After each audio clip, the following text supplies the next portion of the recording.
हटाएंगे तो हम आपका पूरा पूरा साथ देंगे।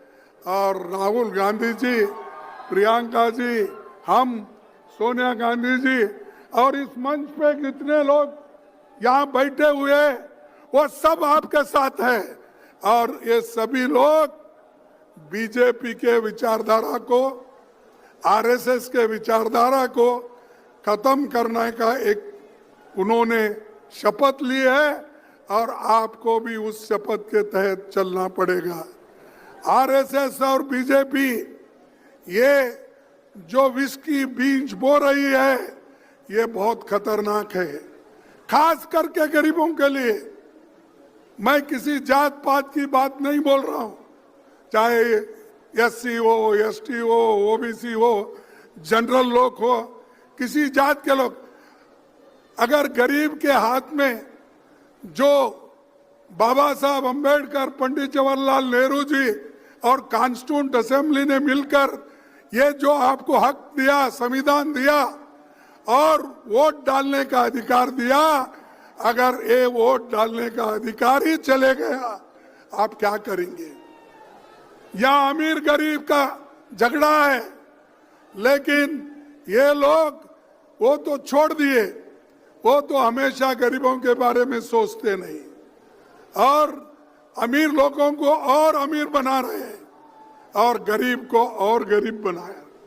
तो इसीलिए भाइयों, हमारी लड़ाई गरीबों के लिए है, हमारी लड़ाई आरएसएस और बीजेपी के खिलाफ है, हमारी लड़ाई इन गद्दारों के खिलाफ है, हमारी लड़ाई जो वोट चोरी कर रहे हैं उनके खिलाफ है।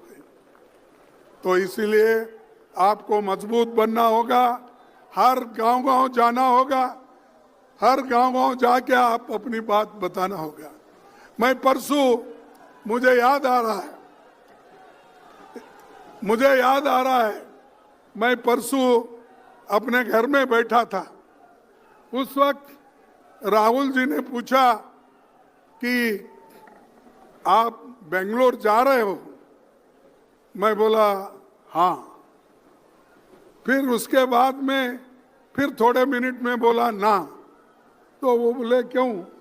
मैंने कहा कि ये वोट चोरी रैली निकल रही है, बड़े बड़े सभी कन्याकुमारी से कश्मीर लोग आ रहे हैं, वेस्ट बंगाल से लेकर गुजरात तक आ रहे हैं, इनको छोड़ के जाना मुश्किल है।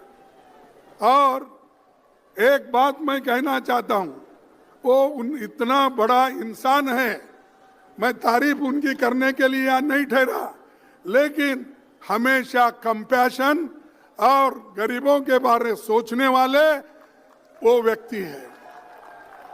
तो मैं थोड़ा देर चुप बैठा और मेरा बेटे का 8 घंटे का ऑपरेशन था परसों।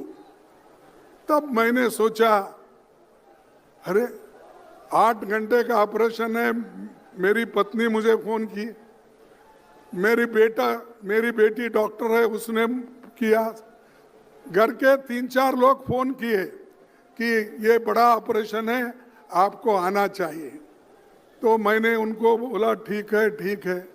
फिर आखिरी में सोचा, अरे इस देश के लिए बॉर्डर पे जाके ये जवान मरता है अपने मातृभूमि के लिए, और देश के हित में इंदिरा गांधी जी कुर्बान दी, राजीव गांधी जी कुर्बान दिए और सोनिया गांधी जी सब कुछ त्याग की, और मैं अपने बेटे के लिए जाऊं और ये पार्लियामेंट छोड़ के और यहाँ पर जो वोट चोरी का इतना बड़ा जो जुलूस है या बहुत बड़ी लड़ाई है, इस लड़ाई के छोड़ को मैं नहीं जाऊंगा।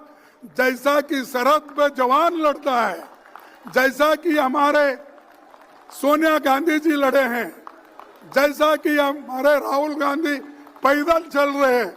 अरे मेरा एक बेटा को अगर कुछ भी हुआ ठीक है, लेकिन देश के 140 करोड़ लोगों को बचाना है, इसलिए मैं रहूंगा। इसीलिए मैं यहाँ पर आज हाजिर हूं और लड़ाई में हमेशा पीछे नहीं हटना। अगर आप पीछे हटेंगे तो मर गए। डरो मत, कुछ भी आने दो। चंद लोग ऐसे होते हैं, कुछ ईडी का आया मैं क्या करूं, कुछ सीबीआई का आया मैं क्या करूं। और अरे इतने छोटी सी चीज को अगर आप डरते हो तो आप जान देने की बात करते हो कभी कभी पार्टी के लिए। तो मैं बोलूंगा कि ये बात आपसे मन से निकालो, धैर्य रखो, सोच से कदम उठाओ, हम सब मिलके काम करेंगे। ये मोदी कहीं नजर नहीं आएगा। आज मोदी जीत की हर जगह बहुत बड़ा भाषण करता है, लेकिन उसकी जीत उसको खुशियां लाई होंगी। हम हारे हैं बहुत से जगह, लेकिन हम हारे तो भी हमारी पार्टी, हमारी विचारधारा जिंदा है। अगर एक बार मोदी हारा, उसका कहीं भी नामो निशान नहीं रहेगा, कहीं दिखेगा भी नहीं। हम 10 बार हारे, 2 बार हारे, 5 बार, हम जिंदा है, लड़ने के लिए तैयार है। तो इसलिए भाइयों, आप मजबूत बनो, तैयारी करो, अब मायूस मत हो जाओ।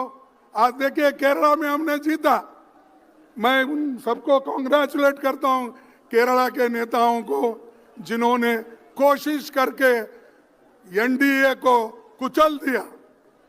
और वहां आज कांग्रेस सबसे बड़ा झंडा लगा के वहां पर ठहरा है। तो दोस्तों, ज्यादा वक्त मैं आपका नहीं लेना चाहता हूं, सभी लोग मिलके काम करेंगे और मैं 2 स्लोगन कहूंगा, आपको कहना होगा। वोट चोरी, वोट चोर, वोट चोर। जय हिंद, जय हिंद, जय हिंद। वंदे मातरम, वंदे मातरम, वंदे मातरम। ये वंदे मातरम भी हमारा चोरी करके वो लोग अब कर रहे हैं। तो इसलिए इन चोरों के ऊपर आप भरोसा मत करो, हम आपके साथ हैं, लड़ते रहेंगे। धन्यवाद सब।